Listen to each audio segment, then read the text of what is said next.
बहू शीतल अपने ससुर को बहुत परेशान करती है क्योंकि वह उन्हें पसंद नहीं करती है।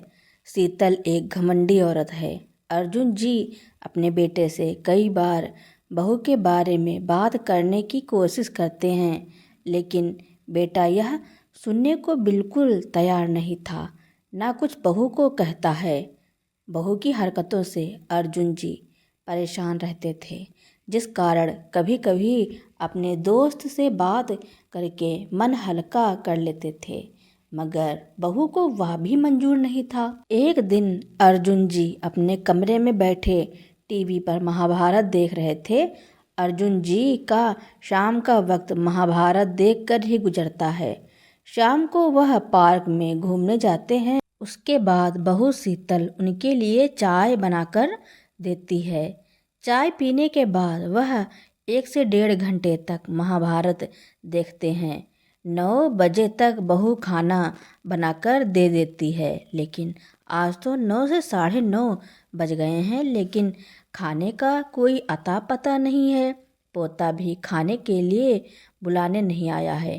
अर्जुन जी को 9:30 बजे तक खाना खाकर 10 बजे तक सोने की आदत थी, क्योंकि वह सुबह 5 बजे उठ जाते हैं। टीवी को बंद करके वह बाहर आकर देखते हैं कि बहू ने रसोई में खाना बनाया कि नहीं। रसोई तो पूरी तरह बंद पड़ी है और खाना बनाने की आवाज़ भी नहीं आ रही है। अर्जुन जी अपने बेटे बहू के कमरे की तरफ बढ़ते हैं तो उन्हें बहू बेटे की तेज तेज चिल्लाने की आवाज़ सुनाई देती है। दोनों आपस में झगड़ा कर रहे हैं, इसलिए आज घर में खाना भी नहीं बना है। बहू शीतल अपने पति से चिल्लाते हुए कह रही है, तुम्हारी इतनी सी नौकरी में घर के खर्च नहीं चलते हैं, ऊपर से तुम्हारे पिताजी पूरा दिन घर में बैठे बैठे टाइम पास करते रहते हैं, कुछ करते धरते तो है नहीं। मुझे नहीं होते हैं घर के इतने सारे काम धाम। शीतल की बात सुन करके विनोद कहता है, तो मैं क्या करूं? पिताजी को कहाँ छोड़ आऊं? अपने मुंह से उनसे कैसे कहूं? कह भी तो नहीं सकता कि इस घर को छोड़कर चले जाओ। पसंद तो मुझे भी नहीं आता है। पूरे दिन घर में बैठे रहते हैं, कुछ काम धाम भी नहीं करते हैं। मैं भी उनसे तंग आ गया हूँ और हम दोनों में आपसी कलह की वजह भी पिताजी हैं। जब देखो तब पिताजी को लेकर हम दोनों आपस में लड़ाई झगड़ा करते रहते हैं। अर्जुन जी अपनी बहू बेटे की बातों को सुन करके बहुत दुख होता है, और यह उनकी किसी एक दिन की बात तो थी नहीं। अब तो जब देखो तब आए दिन बहू बेटे आपस में लड़ते झगड़ते, और जिस दिन बहू बेटे में झगड़ा होता उस दिन अर्जुन जी को खाने के लाले पड़ जाते थे। रसोई में जाकर 2 बिस्कुट खाकर 1 गिलास पानी पीकर वह सो जाते हैं। रोज रोज बहू बेटे का अपमान अब उनसे सहन नहीं हो रहा है। उनसे पूरी रात उन्हें नींद नहीं आई है। वह कमरे में लेटे लेटे सोचते रहते हैं, क्या सच में अपने ही घर में रहना आज इतना मुश्किल हो गया है? यह घर मेरे द्वारा ही बनाया गया है। मैंने अपने बेटे को कभी किसी चीज़ के लिए मना नहीं किया, और अभी बुढ़ापे तक मैं पैसे कमाता रहा। 2 साल से मैंने कमाना क्या बंद किया है। मेरा बेटा तो मुझे फालतू की चीज़ समझने लगा है। अब उनसे इस घर में अपना और अपमान बर्दाश्त नहीं हो रहा है। अर्जुन जी सुबह अपना एक छोटा सा बैग लगाते हैं, उसमें अपने कुछ कपड़े रखते हैं, अपनी पत्नी की तस्वीर को रखते हैं, अपनी छड़ी लेकर दरवाजे से बाहर निकलने लगते हैं। डाइनिंग टेबल पर बैठे हुए उनके बेटा बहू अपने पिताजी को जाते हुए देख रहे हैं। उन दोनों में से किसी ने भी यह नहीं पूछा कि आप इतनी सुबह सुबह कहाँ जा रहे हैं, वह भी बैग लेकर के। शायद यही सोच रहे होंगे कि अच्छा है बुढ़ा घर से निकल रहा है तो चला जाए, हम क्यों रोकें, जहाँ जाना है चला जाए। अच्छा है, घर में थोड़ी सी शांति होगी और हमें भी आज़ादी मिलेगी। अर्जुन जी अपने समय में एक प्राइवेट स्कूल में टीचर थे।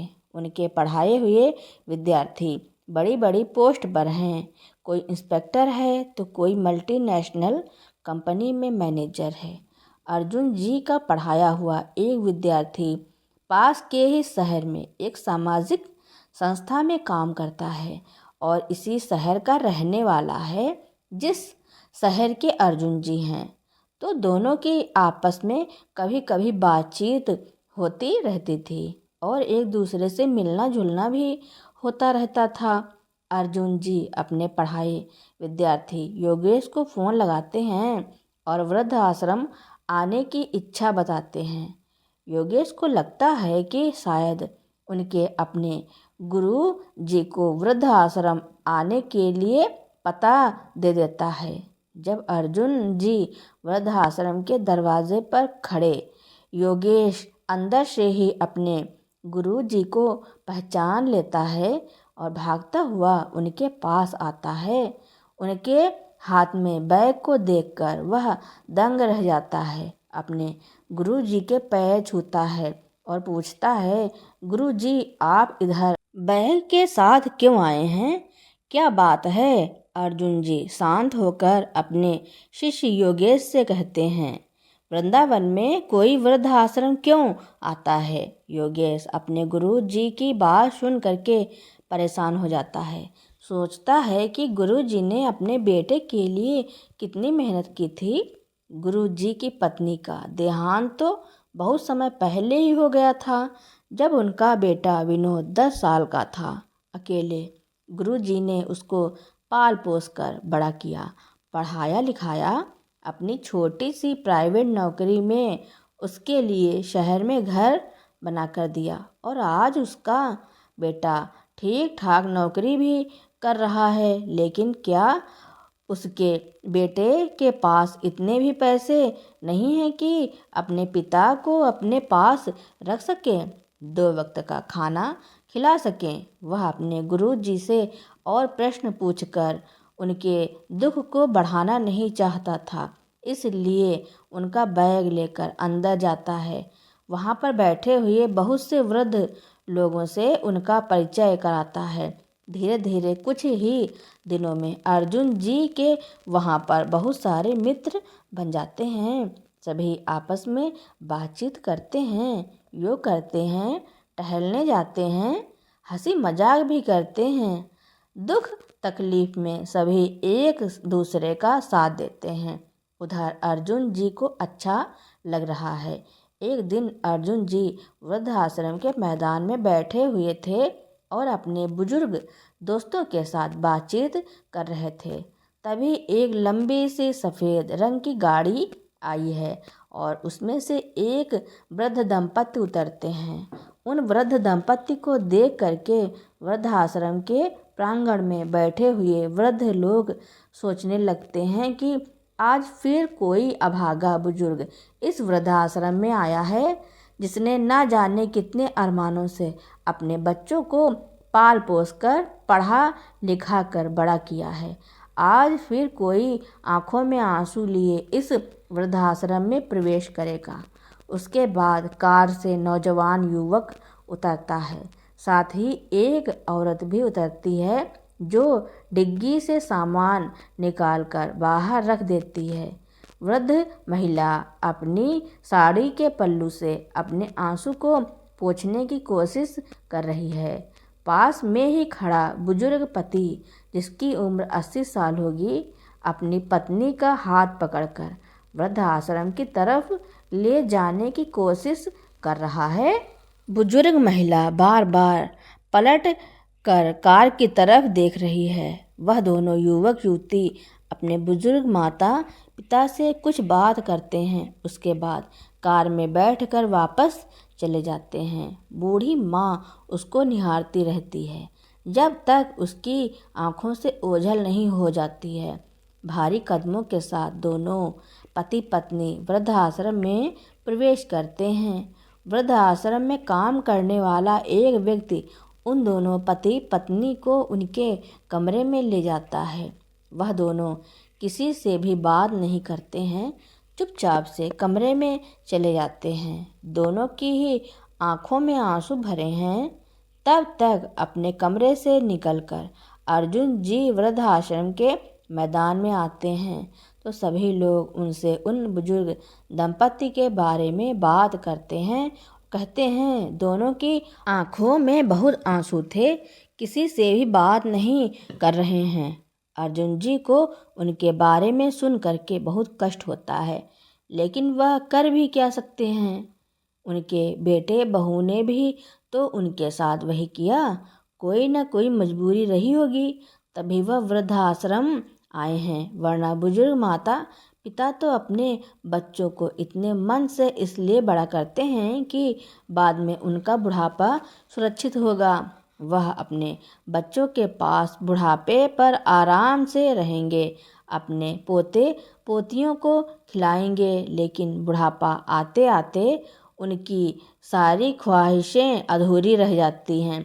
किसी माँ की ममता तार तार हो जाती है तो किसी पिता के सपने चूर चूर हो जाते हैं। फिर से एक माँ के सपनों को चकनाचूर कर दिया गया। सुबह नाश्ते के समय सभी वृद्धाश्रम के हॉल में इकट्ठे हो चुके हैं, लेकिन वह बुजुर्ग दंपति अभी भी नाश्ता करने के लिए नहीं आए हैं। वृद्धाश्रम का एक व्यक्ति उनको बुलाने के लिए भी गया तो उन्होंने उधर आने से मना कर दिया और अपना नाश्ता अपने कमरे में ही मंगवा कर रख लिया। पता नहीं खाया भी या नहीं। पूरे वृद्धाश्रम में उस बुजुर्ग दंपति की ही बातें हो रही हैं। वृद्धाश्रम में तो वैसे सभी अपने बच्चों के सताए हुए हैं, लेकिन वह दोनों कुछ ज़्यादा ही दुखी लग रहे हैं। 2-3 दिन बाद वह दोनों अपने कमरे से निकलते हैं। अर्जुन जी उन दोनों को गौर से देख रहे हैं और कुछ जाने पहचाने लग रहे हैं, लेकिन दूर बैठे होने की वजह से ठीक से समझ नहीं पा रहे हैं कि वह दोनों आखिर हैं कौन और ऐसा क्यों लग रहा है कि मैंने उन दोनों को देखा है।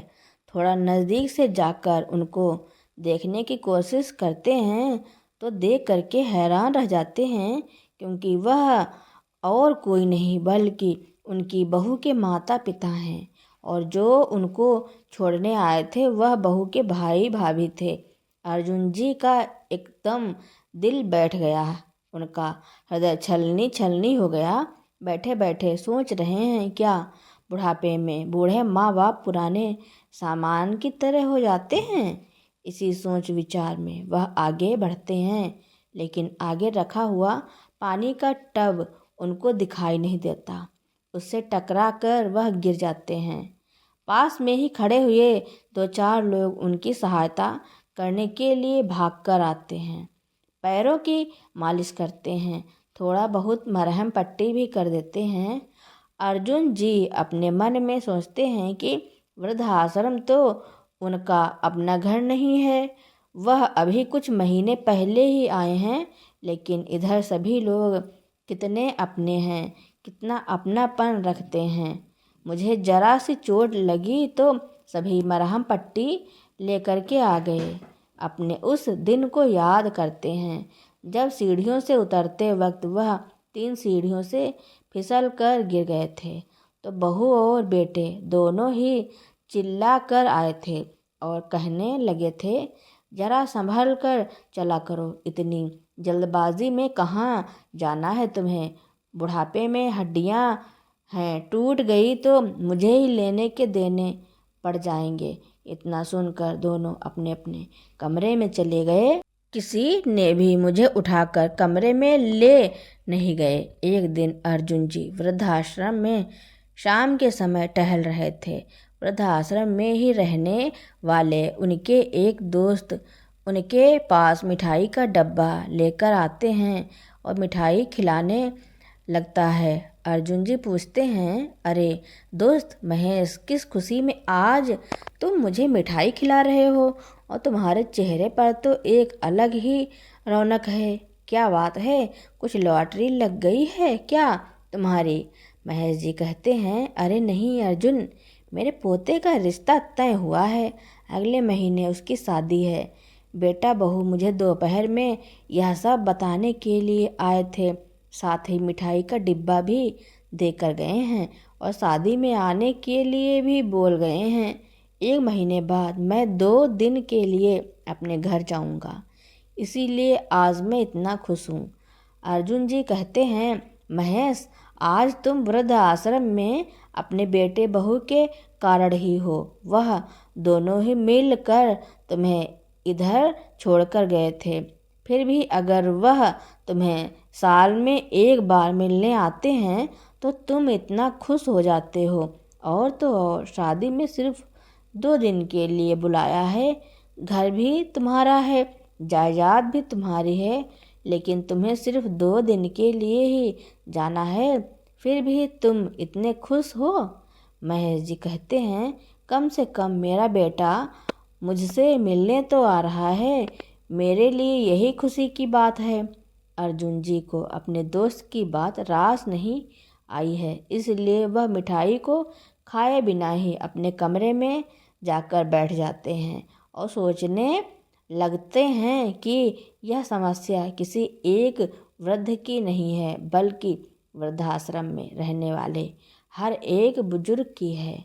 हर कोई इस दर्द को झेल रहा है, वरना कोई भी अपनी मर्जी से वृद्धाश्रम नहीं आता है।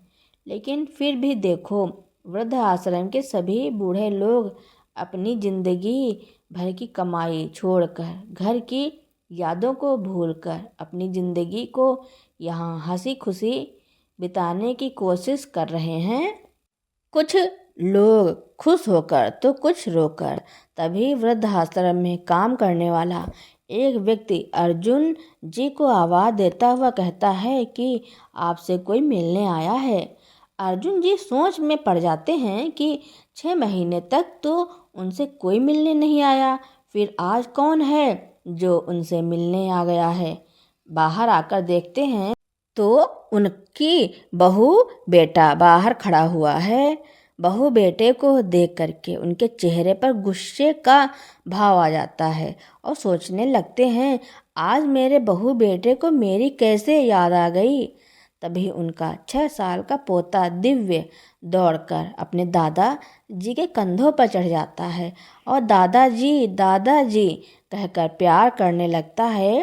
अपने पोते को देख करके कुछ समय के लिए तो अर्जुन जी अपने गुस्से को भूल जाते हैं और उसके साथ बच्चा बनकर बातें करने लगते हैं, खेलने लगते हैं। बेटा बहू जब उनको इस तरह से देखते हैं कि अब पिताजी का गुस्सा छूमंतर हो गया है, तो वह अपनी आगे की बात रखते हुए कहते हैं, पिताजी मुझे आपसे कुछ बात करनी है। अर्जुन जी अपने पोते को उधर ही खेलने के लिए कहते हैं और अपने बेटे बहू को दूसरी तरफ ले जाकर कहते हैं, हाँ मुझे पता था, बिना वजह तो तुम लोग इधर नहीं आए होगे, ज़रूर कुछ न कुछ वजह होगी, कोई स्वार्थ होगा तुम्हारा, तभी इधर आए हो। नहीं पिताजी, ऐसी कोई बात नहीं है, हम आपको बस 2 दिन के लिए घर ले जाने के लिए आए हैं। 2 दिन की बात है। 2 दिन की बात सुन करके अर्जुन जी को गुस्सा आ जाता है। अच्छा, सिर्फ 2 दिन के लिए लेने आए हो? इतना एहसान क्यों कर रहे हो मेरे ऊपर, जरा बताएंगे? ऐसा क्या हो गया कि तुम मुझे इतने दिनों बाद मिलने आए हो? जिस दिन से मैं घर से निकला हूँ उस दिन से तुमने मुझे ढूंढने तक की कोशिश नहीं की। मैं कहाँ हूँ, कैसा हूँ, जिंदा हूँ या मर गया हूँ? वैसे तुम्हें इधर का पता किसने दिया जो तुम मुझे इधर ढूंढने के लिए आ गए हो? सकपकाते हुए बेटा बहू कहते हैं, पिताजी अगले हफ्ते दिव्य का जन्मदिन है, हम उसका जन्मदिन खूब धूमधाम से मना रहे हैं, सभी लोगों को बुला रहे हैं, ऑफिस के लोग, परिवार के लोग, आस पड़ोस के सभी लोग आएंगे, सभी रिश्तेदारी के लोग भी आ रहे हैं, तो हम चाहते हैं कि आप भी घर पर आ जाओ। अर्जुन जी को सारा माजरा समझ में आ जाता है। ओह, तो तुम मुझे इसलिए लेने आए हो कि जब तुम्हारे घर में रिश्तेदार आएंगे तो तुमसे पूछेंगे तुम्हारे पिताजी कहाँ हैं, तो तुम उनको क्या जवाब दोगे।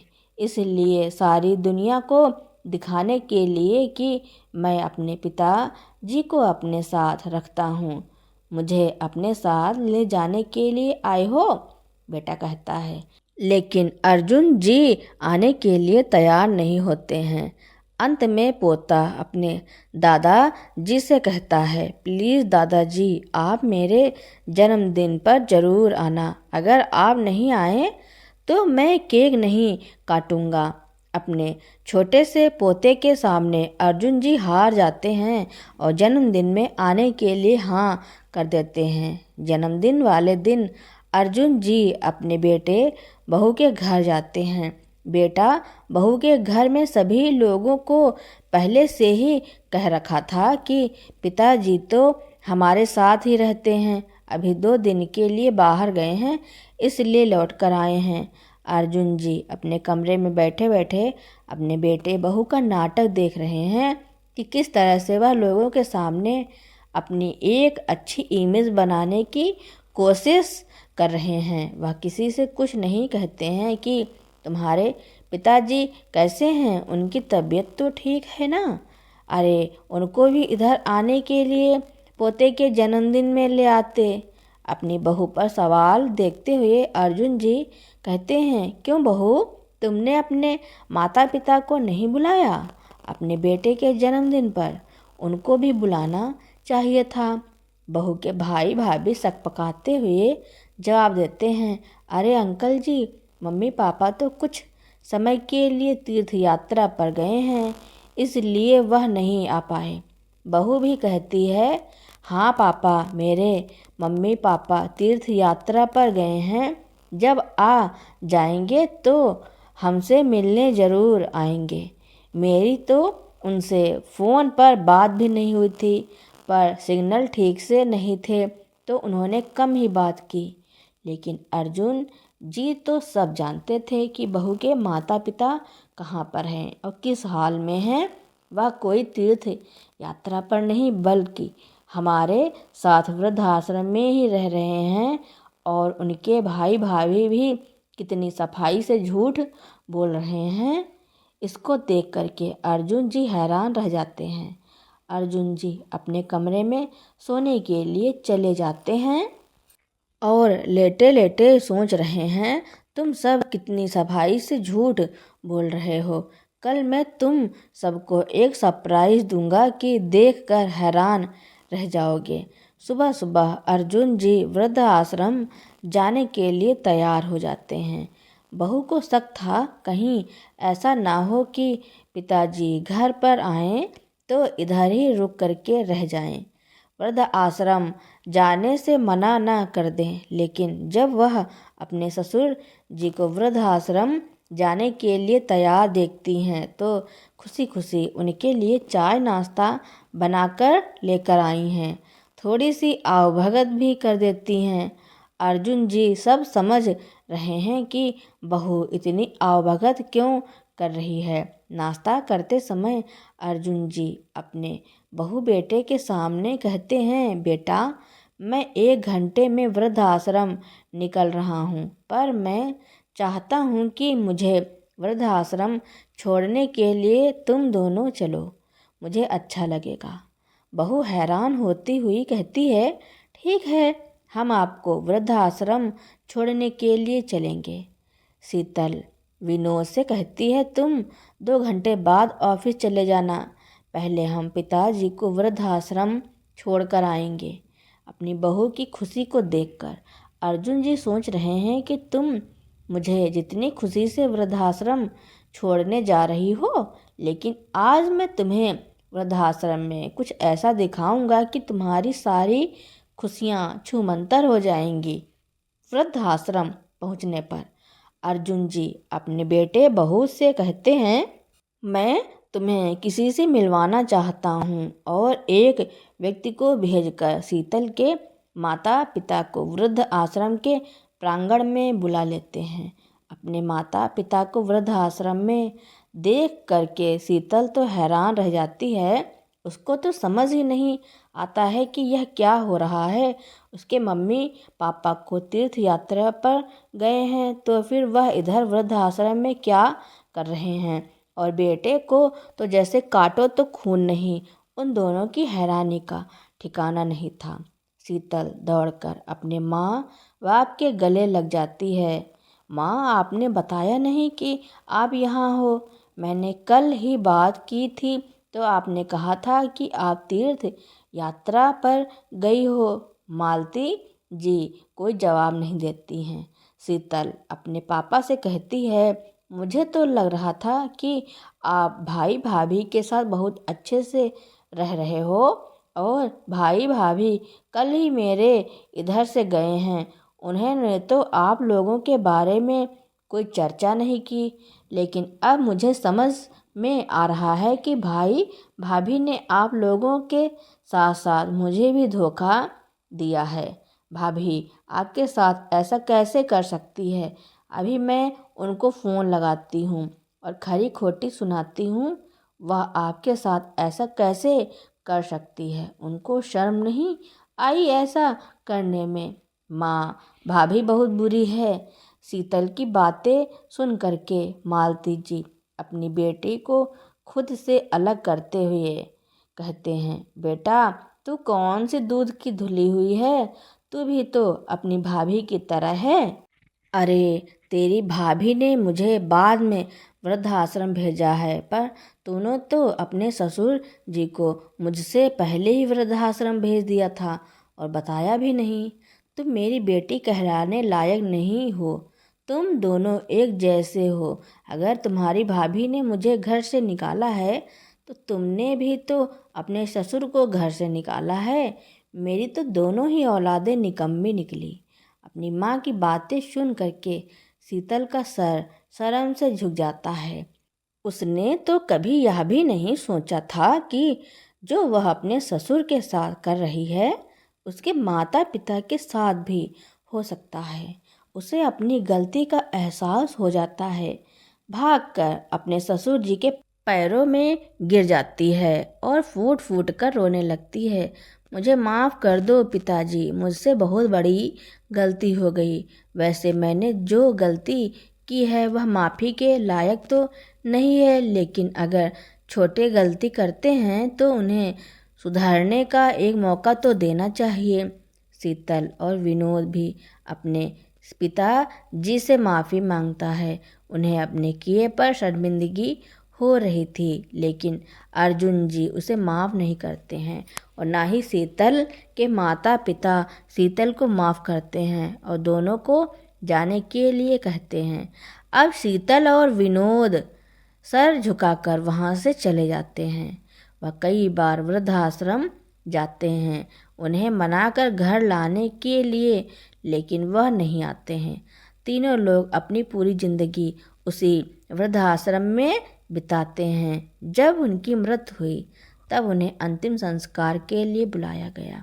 उन्हें इस बात का हमेशा दुख था। तो दोस्तों, अर्जुन जी अपने बेटे और बहू को माफ़ नहीं किया। इसके बारे में आपका क्या कहना है और यह कहानी आपको कैसी लगी कमेंट में ज़रूर लिखना। मेरी कहानी सुनने के लिए आपका बहुत बहुत धन्यवाद।